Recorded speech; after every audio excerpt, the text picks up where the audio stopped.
love goes on, softly on. So don't be sighing or crying. Here live with our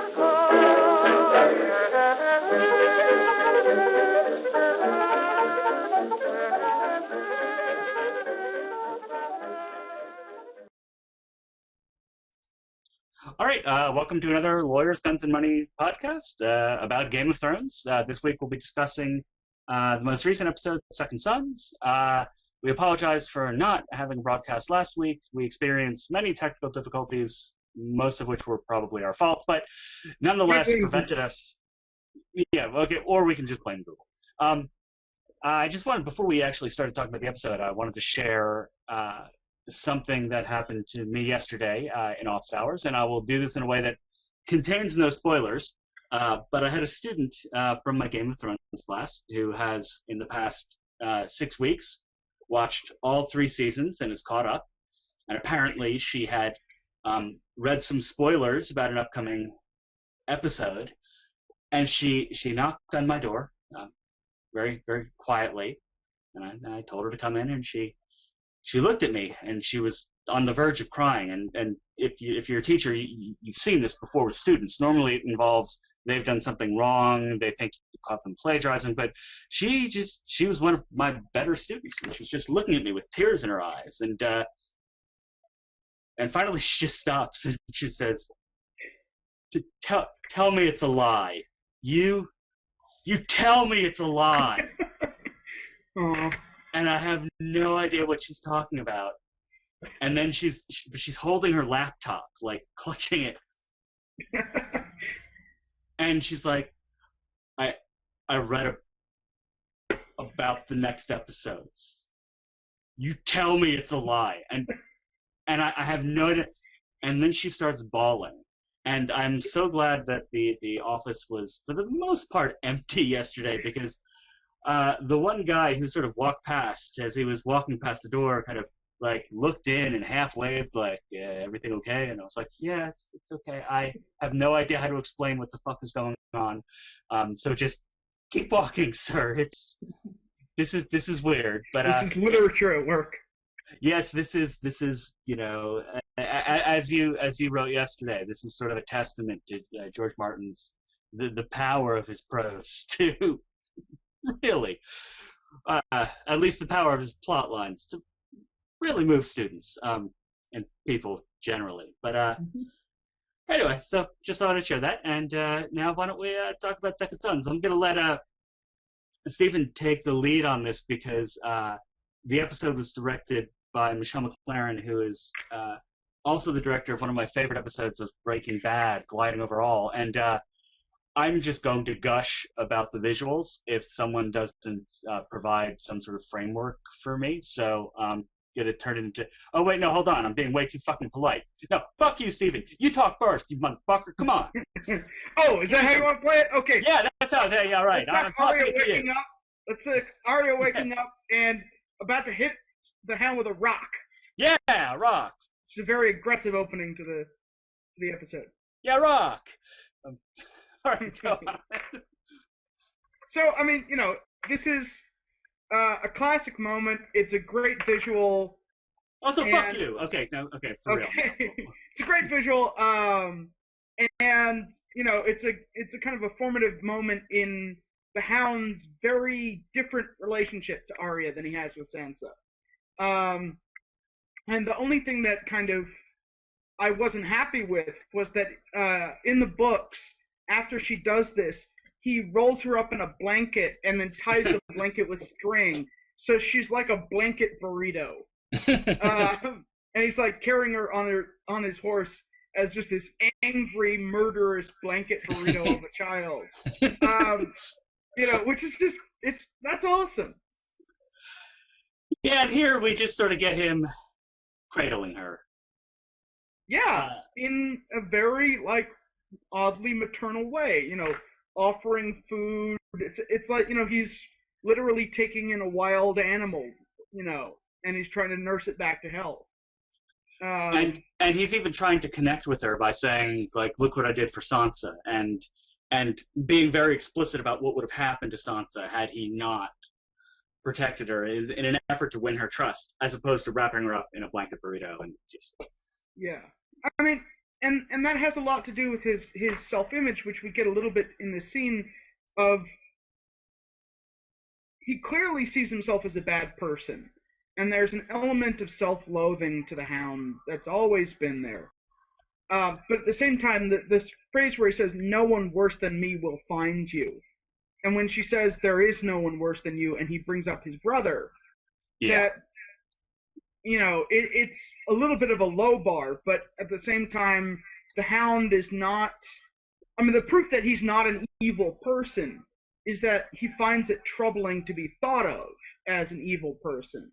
And he looks for elements of moral superiority that, unlike the supposedly noble Brotherhood without banners, he is actually taking her to her family. And for ransom, but right, still.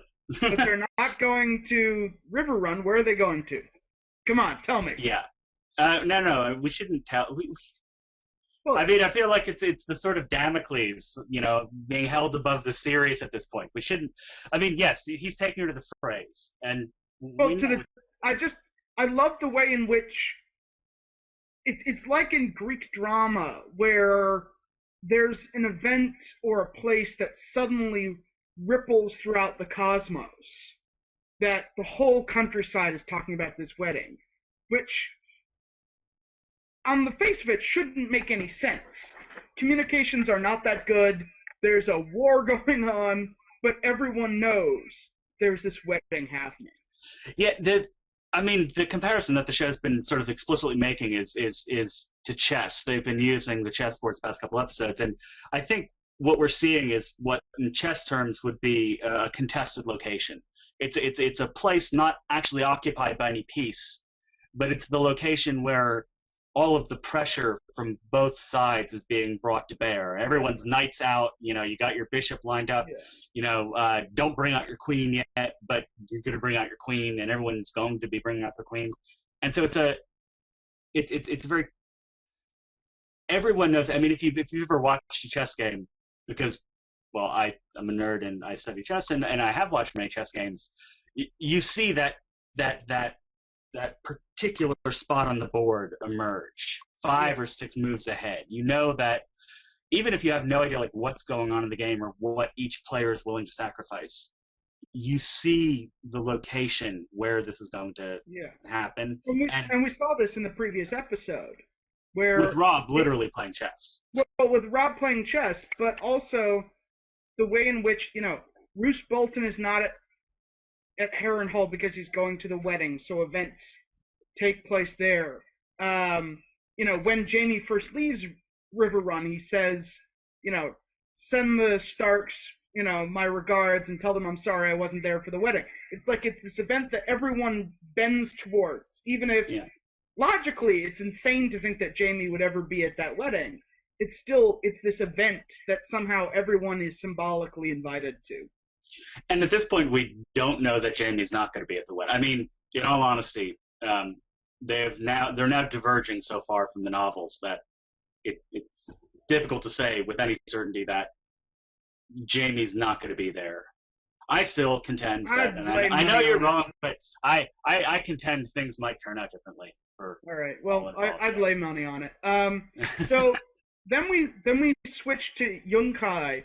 And, I mean, you're the visual expert, but is it me, or did this initial shot look like something straight out of Star Wars?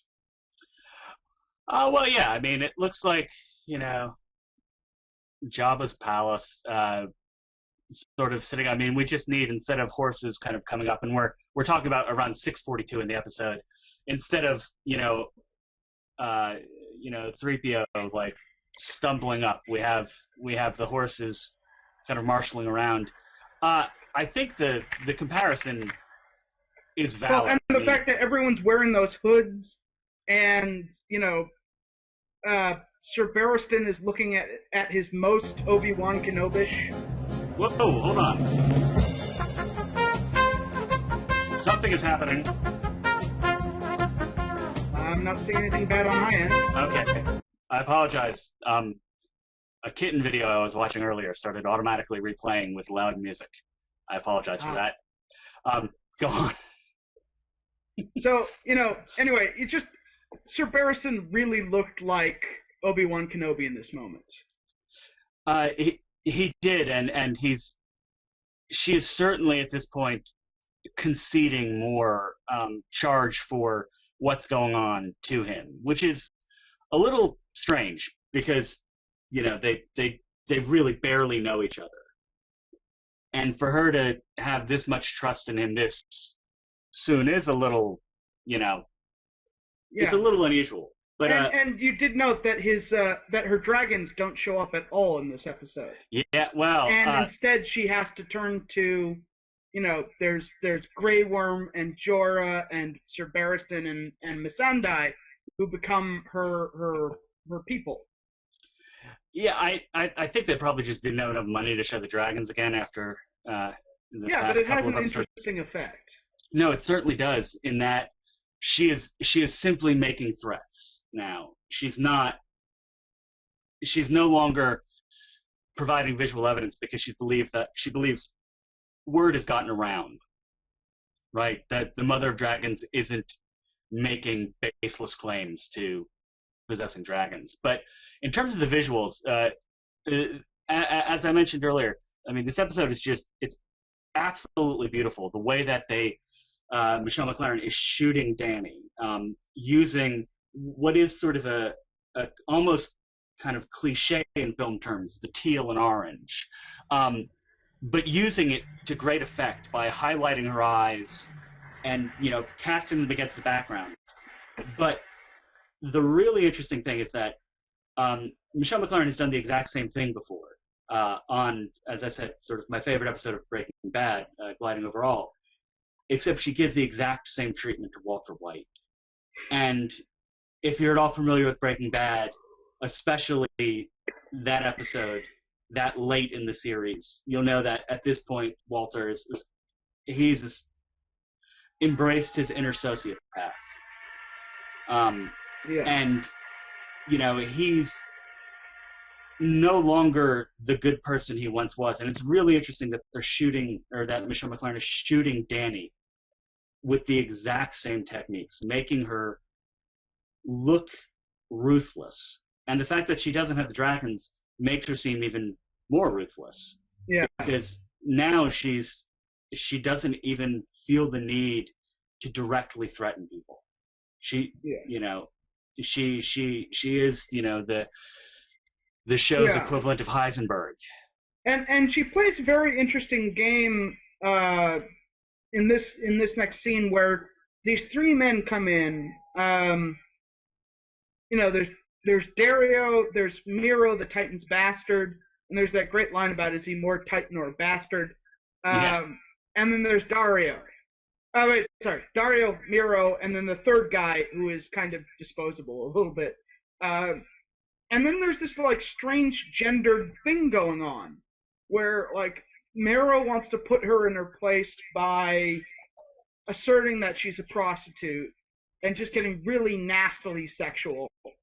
And offering to save them if he can fuck her, and she kind of interestingly parries by retreating into gender in a way. She says, well, I'm only a young girl and I know nothing of the ways of war, which is this, almost Marjorie-like strategy for how to deal with this situation. And she has these three bristling men behind her. But she's at this point, she's gotten sort of cold and contemptuous almost. That too. I mean, she just doesn't blink in the face of this. No, she doesn't blink at all. And in fact, she continually makes eye contact, right, with Dario, and is focusing on him. She's already evaluated the situation, figured out who the most important party is, and how to best manipulate him. And in a sense, her playing with her age is sort of a corollary to the conversation that Sansa's going to have with Tyrion, where, Sansa reminds us that she's only 14 years old. Right. Which we had, for the most part, for reasons of, trafficking and child pornography, we've sort of been led away from thinking about, just how. Go on. They aged up most of the cast precisely to avoid this problem.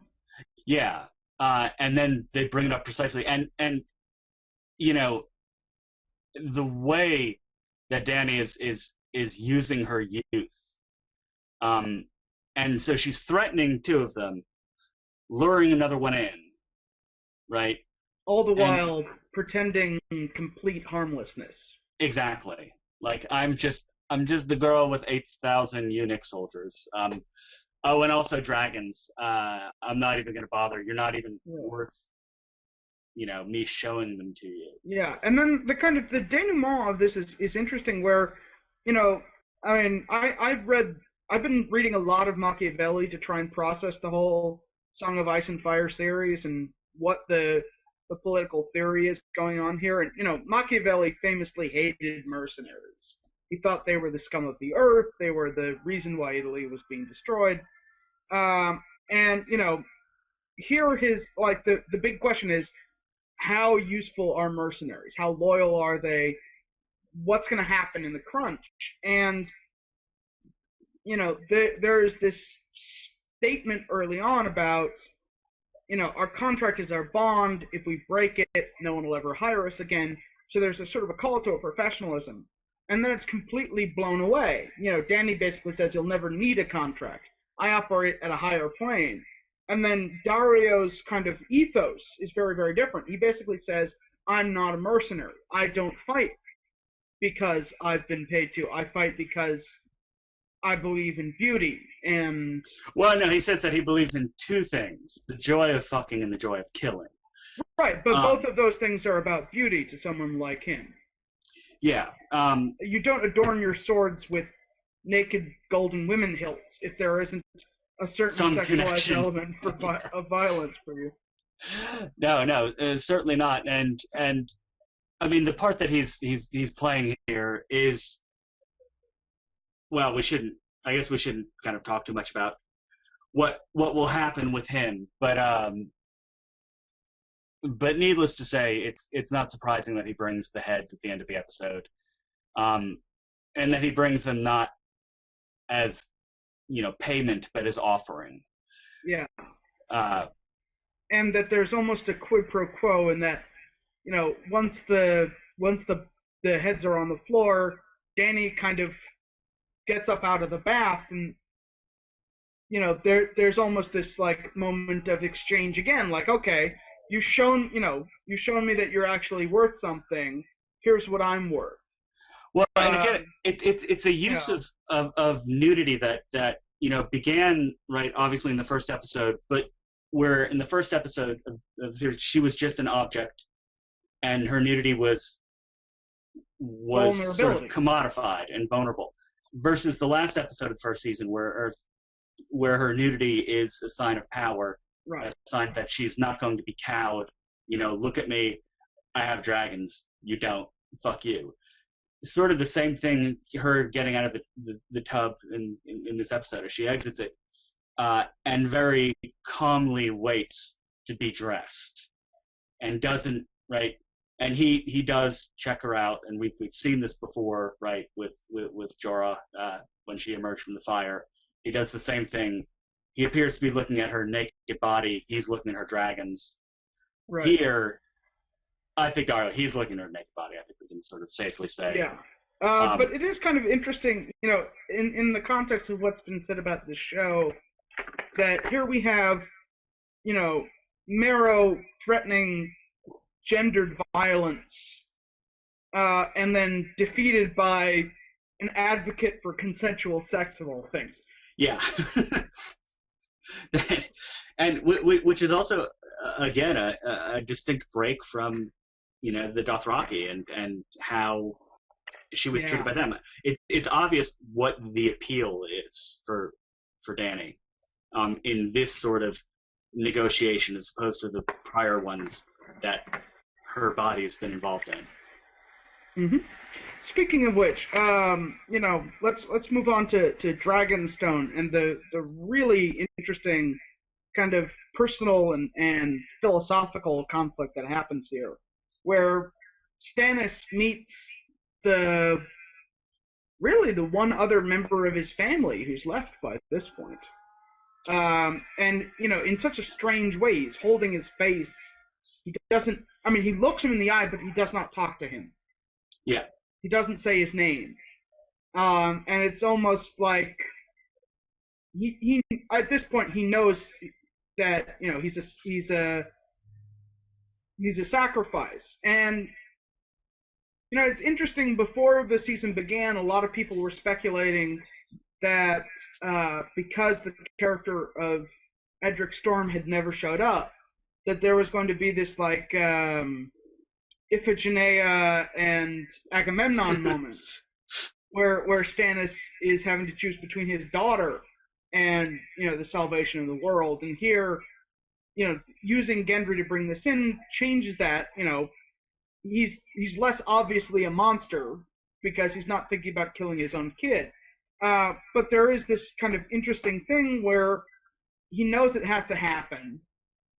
At the same time, it's not clear how committed he is. He's uncomfortable with the thought of making it painful. He says, "Don't torture the kid."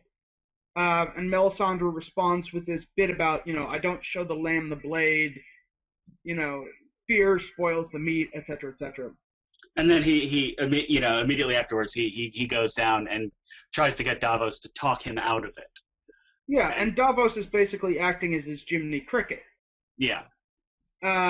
His externalized conscience.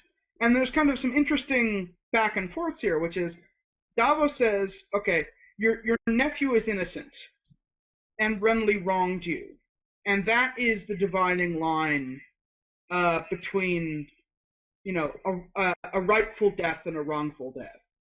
And, he's not operating within the religious context of, he basically equates, he says sacrifice is still murder. And the real difference should be one of law. It should be, has someone transgressed against you or have they not? Which is interesting because, in Westeros, kinslaying is the highest crime. Yeah. And it doesn't really matter that, Renly wronged Stannis, or that Gendry hasn't. It should be an absolute prohibition. Except, Davos is he's sort of clear about, what you're doing. You're coming here not seeking approval, or you want to argue, but that this is the murder of an innocent who has done nothing to you. And then, of course, Melisandre turns it on Davos and says, "It's your fault we had to torture the boy before we killed him." Right, but that's kind of bullshit. It's like her saying, For us, I don't think it is for Stannis. I think he believes that it's actually, Well, no, I'm saying it's kind of I don't think it's correct for Melisandre to blame Davos. And to be honest, I'll get to this in a bit of a second, but the torture element of it is a bit unreal.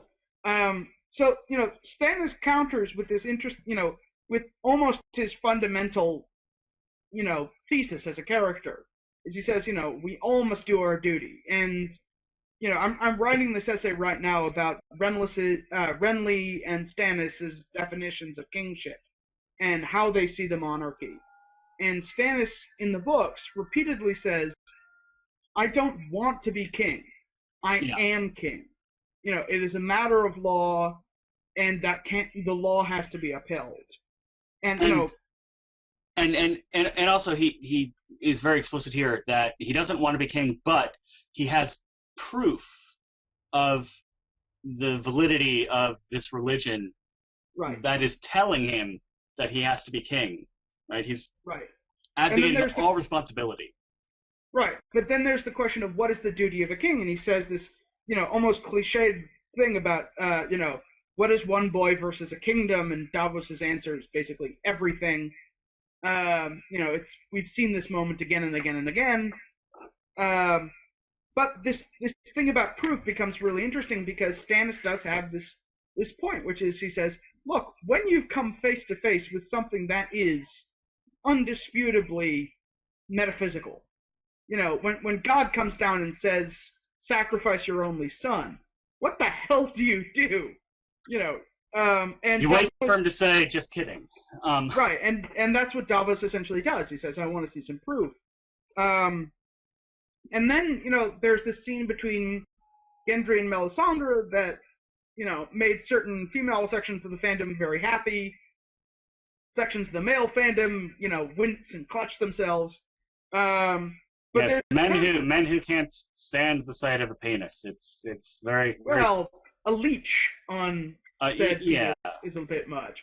But there's this interesting dialogue going on as well, in addition to the visuals, which is this thing about it's the real thing or it's not.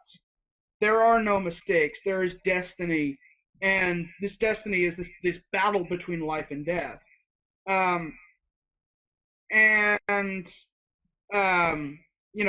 To her, this is what elevates this almost. I mean, it is a fake out moment, right? She's clearly preparing to about kill this guy. And instead, just does the leeches. And Stannis comes in at this point. This is all very awkward. And names 3 kings. And their leeches burst in the fire, and the fire kind of roars up. And the question, that I think the audience should keep in mind is this real or fake? And by way of a clue, but not telling you the answer, remember that Melisandre can see the future. Yeah, and so she knows not necessarily what Stannis will see, but how he will react. And that's sort of what I got, because we didn't really, it wasn't clear, I don't think it was, that he's actually seeing visions. We just have a quick crosscut. Well, he has seen, that bit at the end of season 2, where she, turns him towards the fire, and you just see the reflection of the fire in his eyes. He has seen a vision, and he says, I saw this battle in the snow, and if I'm not there to fight it, the world is going to die.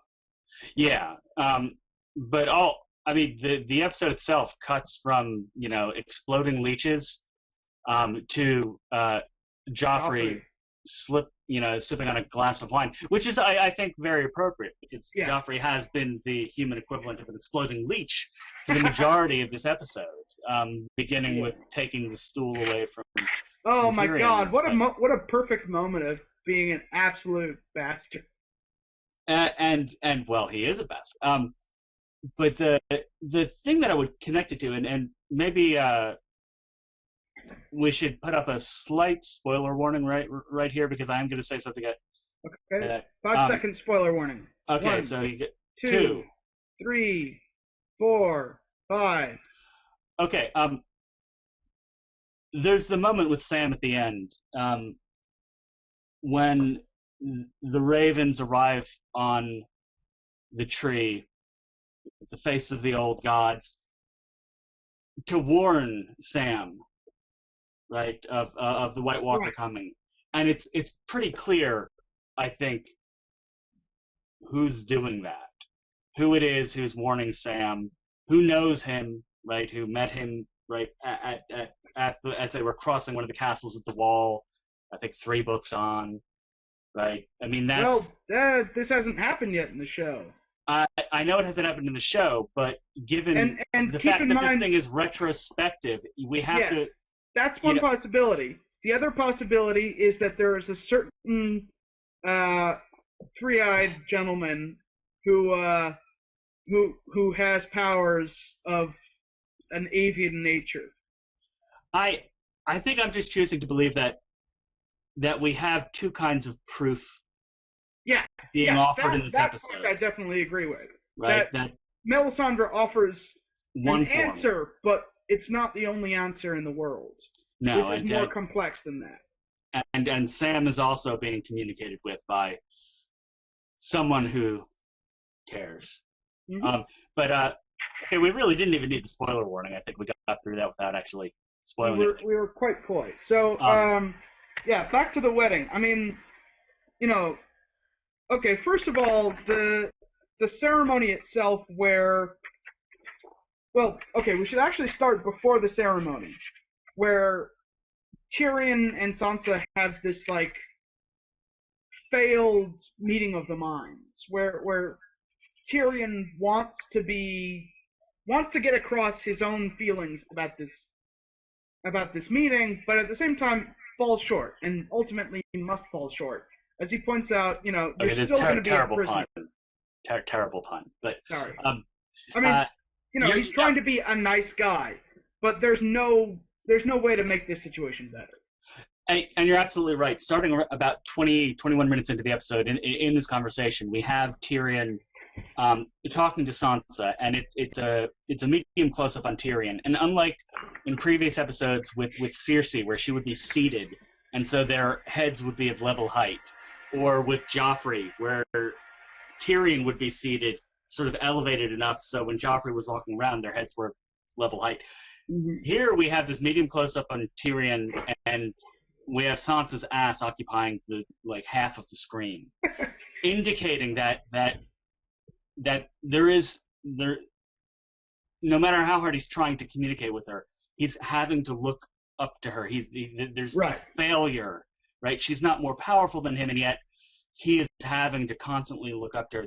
And the whole scene is shot as a series of miscommunications. And to go back to that Breaking Bad episode, Gliding Over All, there's a scene where Walter is sitting at the kitchen table, and he's remembering when his wife was essentially castigating him for becoming the monster he had always pretended to be, and it's set up the exact same way, where Walter is in a medium close up, and then we have Skylar's his wife, kind of her ass occupying the majority of the screen, indicating that as powerful as he thinks he is, right, the shot is telling us there's something fundamentally wrong with the dynamic between these two characters who are supposed to be, at least, in some sort of mutually beneficial, if not loving, relationship. Right. And Tyrion's trying so hard. Yeah, and, but at the same time, someone noted this parallel, I think on Reddit, when Tyrion says, "I won't ever hurt you," Joffrey has said the same thing to her. Yeah. And, so she's right in this moment not to trust Tyrion. He's been a fairly decent person to her. But well, at the Tyrion end of the is day, the one who cloaked her when she was, right, when Joffrey tried to... Well, no, the Hound did. Oh, the Hound, sorry, He just said, can someone put a cloak on her? He's been a decent human being, but Joffrey pretended to be a decent human being. But that's the thing. He can't actually put a cloak on her. He's making the same gesture that happens in the episode. He wants to put the cloak on her, but the best he can do is say, "Could somebody please do this?" Yeah. Or, "My lady, could you?" Yeah. And I forget. I think he said "my lady" in a way that in the books is, or sorry, in the series it's what Arya was told specifically by Tywin not to. Yes. Right. Yeah, it's the "milady, my lady" thing. Yeah. I mean, the interesting thing is, a wedding is supposed to be a time of union, right? It's where people and families come together. And throughout this episode, it is the opposite, is the failure of union, right? Marjorie tries to make nice with God. Cersei, and Cersei outright threatens her life. Olenna tries to describe how people will be related to each other, how intricate the web of people who don't give a shit about each other will be in the end. Yeah, and you see when they're walking down the aisle, and Joffrey is in the place of her father because he's killed her father. Yeah. The Tyrells are all on one side, the Lannisters are all on the other, and it's clear that there is a larger union here that's not happening. No, and I'm going to do a screen share really quickly because I think it's really significant. Like, what? Whoa, okay. Whoa, oh my God. Okay, that was cool. that was cool, but that didn't work. Okay, I was going to try to show the look uh, on Tyrion's face when he actually sees that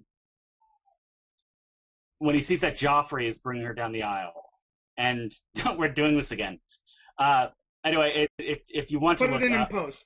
Yeah, I'll put it in the post. It's at 24:23. As he's looking, it's a low angled shot, which of course makes Tyrion look a little more magisterial, and the look of contempt in his eyes.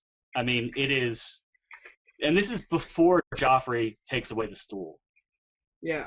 Right. The look of contempt in Peter Dinklage's eyes. It is. If anyone ever looked at me like that, I would probably run away crying. But it just seems to be fuel for the fire. It seems almost as if that's the moment Joffrey decides, well, then, fuck you, I'm taking the stool. Yeah. And, I would say the fandom is very divided on this moment where he asks Sansa to kneel, and she does, because in the books she refuses to. And it's the one moment of defiance she has. I would say, in defense of the authors and the director, there is a major difference, which is she's had now 2 episodes to absorb the news. Yeah. In the books, she thinks that she's about to marry Sir Willis. Willis Tyrell. Yeah. And literally she is moved into a wedding that day that she does not see coming. So, she's blindsided. And I think to have her make the same reaction in a very different scenario would not be quite right. I mean, I agree she deserves a moment of defiance, but not that moment. I think, this is going to be contrary to sort of most of my instincts as a feminist, but I think there actually is a moment of defiance where she decides to be publicly submissive to Tyrion as a way of telling Joffrey, that she's not, or what she could have been. Look at how willing I am to submit, and I know that's sort of counterintuitive, but given what we know of Tyrion's character, it's submitting to him is different than submitting to Joffrey would have been. And I think it is sort of it's a moment where, for once, Sansa seems to recognize who her allies might actually be. Right? I mean, she's sort of it's taken her a long time to, warm up to Margaery. She's like, this would be great. But it's been basically the whole season. Yeah, and part of Sansa's kind of story to date is that she's been offered many different chances of escape, and she's always refused them, and then realized too late that she should have hopped because what she thought would come to pass didn't come to pass. Oh no, so, there's that brilliant moment in episode 9 where right after Joffrey, with that smile on his face that he has throughout most of this episode too, talks about the weak wills of women or the weak hearts of women, and both Sansa and Cersei both make a grab for Joffrey.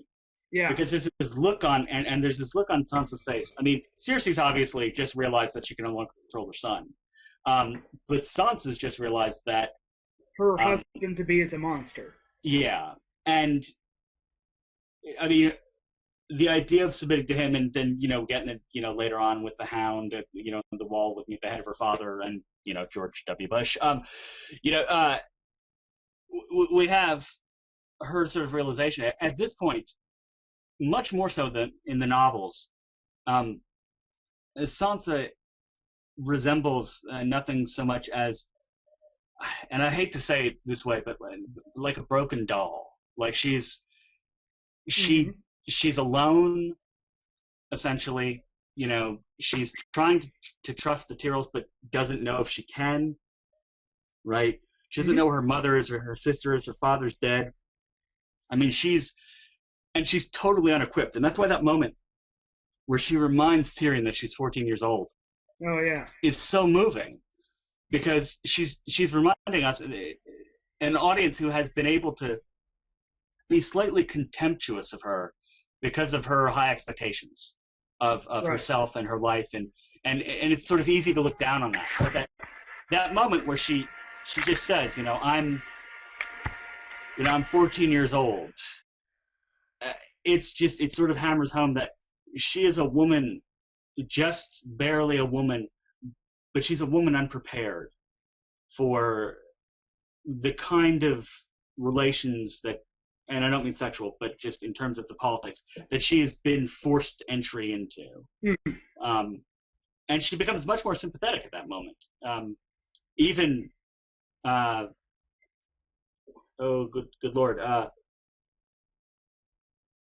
Tyrion's woman, Shay.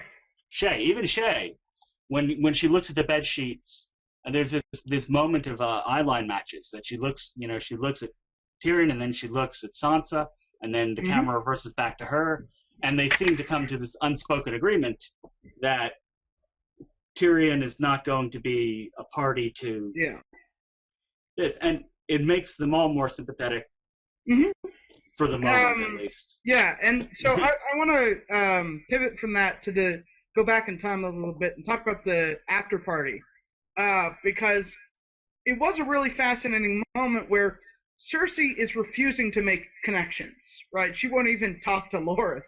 Yeah. Tywin is demanding a connection be made right away, and Tyrion is somewhere in the middle, and just doing a brilliant job of drunk acting, probably the best I've ever seen. And Joffrey is just lording it over the room like a boy picking the wings off flies. Yeah. And the moment where he threatens to rape Sansa is just flesh crawling.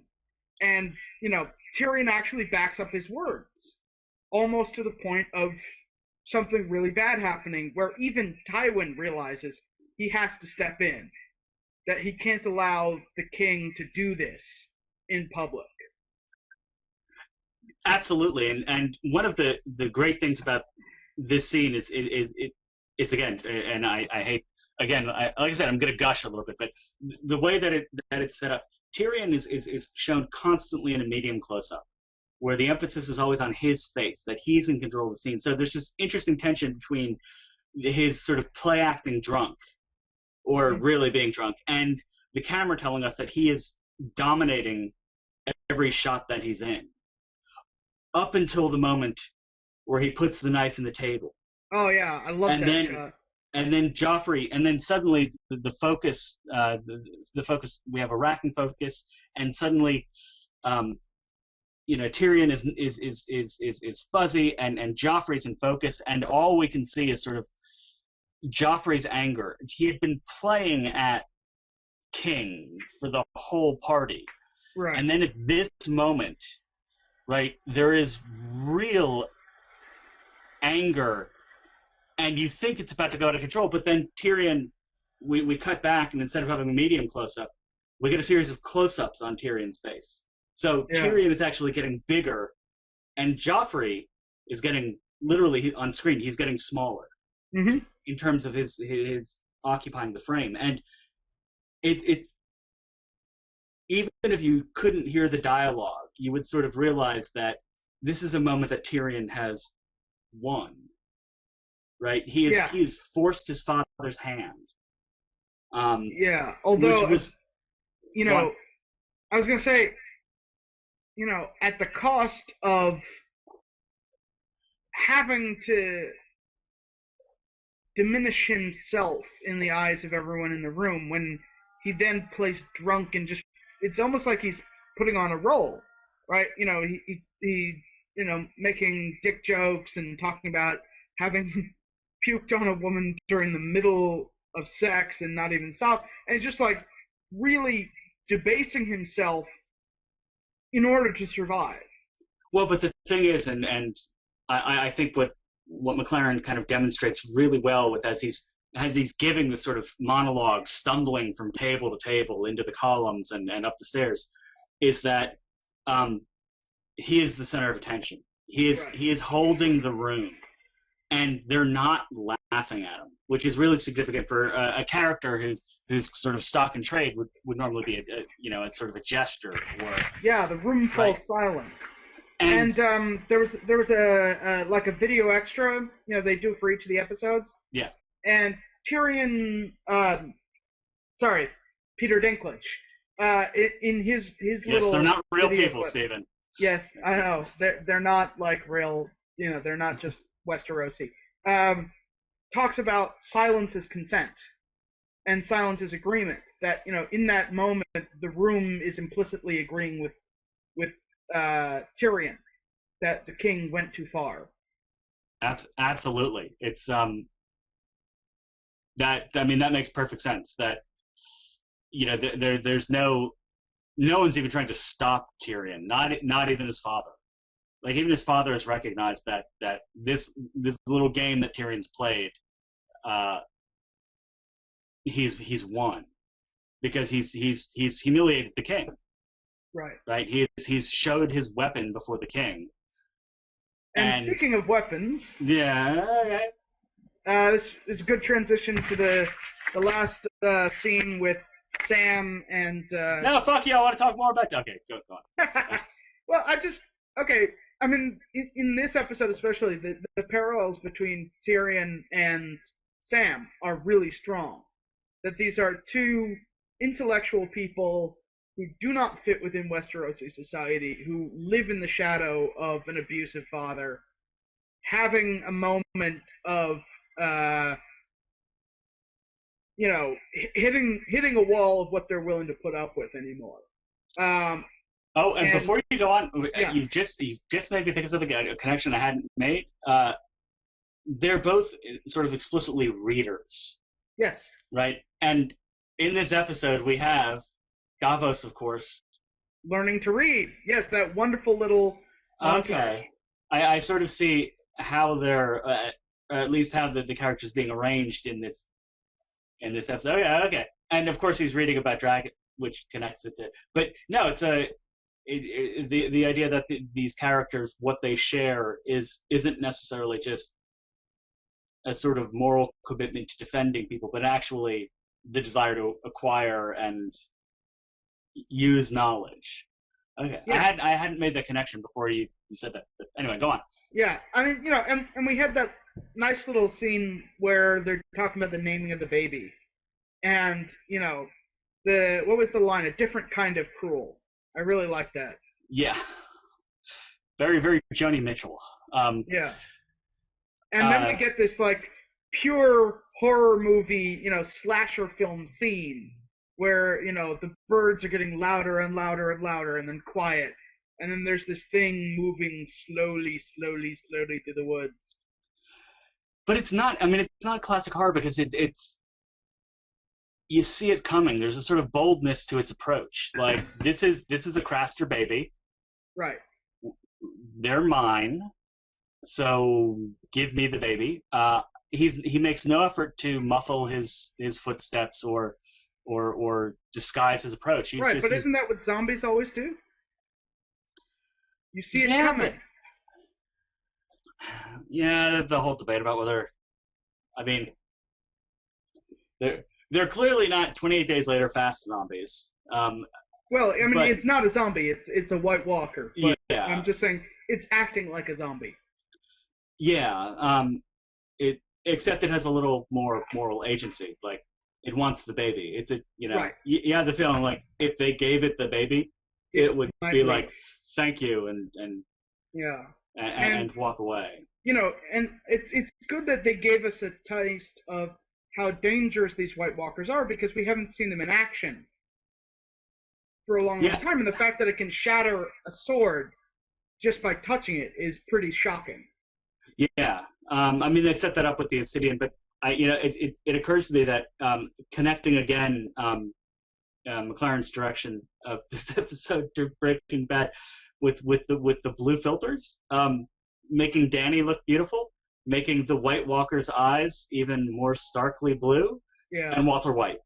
And again, this sort of weird meta connection that this is this sort of beautiful, the beautiful cruelty of these otherwise sort of amazing eyes, right? The sort of and playing off of something like Peter Jackson, what he did to Elijah Wood in The Hobbit, I'm not in The Hobbit, in Fellowship of the Rings, that opening shot where Frodo's sitting down and then he stands up when he hears Gandalf singing, and he approaches the camera, and basically all you can see are his gigantic blue eyes. Yeah. And this is the moment we're supposed to trust him, like, because a lot's going to happen to him over the course of a few movies, and we need to establish a trust with him. So you look into those big blue eyes, and you fall into those, and you'll trust them.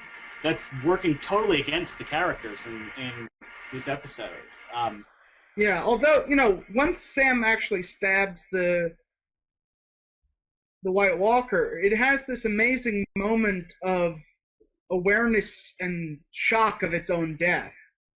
And when it collapses to its knees, it's almost like it's trying to ride it out, trying to hold itself together, and then just literally falling into ice cubes. That was an amazing visual. Oh yeah, no, actually, okay. I just pulled up 5617. Yeah, no, it's a moment of cognizance that we really haven't. I mean, we saw sort of at the end of the last season where he just sort of gave us an evil glare, because I think it's also significant that it's this White Walker, that it's not of all the ones that could have been. Yeah, it's the one that spared Sam. Yeah, and it's Sam's big moment of. Yeah, this is Sam the Slayer. Yeah. This is his hero's journey. Has finally, we got all the way from, Sam, you had one job, to Sam the Slayer. Although, the fandom, God bless him, immediately realized that Sam didn't pick up the knife. Oh, well, no, sorry, that's one of the reasons I don't go see horror films in movie theaters is because I have a bad habit of yelling at the screen. and my wife and I were both like, the knife, come on, you die! What are you gotta make it? You can't just like leave it. We figure if it's dead, he can just like turn around and go back. Yeah, although to be fair, they did pick up just like a giant cloak full of this stuff. Yeah, but this is my rifle. There are many like it, but this one is mine, right? That's true. Although in the books it's slightly different, which is that Sam has this moment of heroism earlier in the books. Yeah. And then he tries for a repeat with a white, not a White Walker, and stabs it, and the dagger breaks. And, it's kind of like it's a subversion of the normal, fantasy mythos of if you have a fancy sword, right? If you have the magic sword is supposed to do something. Its name is not supposed to break. Yeah. Yeah. Exactly. And so it's kind of cutting against that, and we've seen the same thing before, right? Ned Stark is introduced almost with this massive sword, right? Yeah. And it's what we associate with him, and it's the hero sword. And the fact that he is killed by his own sword is not supposed to happen. And what is about to happen to that sword is not supposed to happen. Yeah. So this is more George R.R. Martin's subversion at work here. No, absolutely. I mean, the only way it could sort of be more ironic is if Ned had named his sword Oathbreaker, and like this is my sword, Oathbreaker. I will use it valiantly in the defense of stuff. I mean, anyway. So we've now reached the end of the episode. Yep.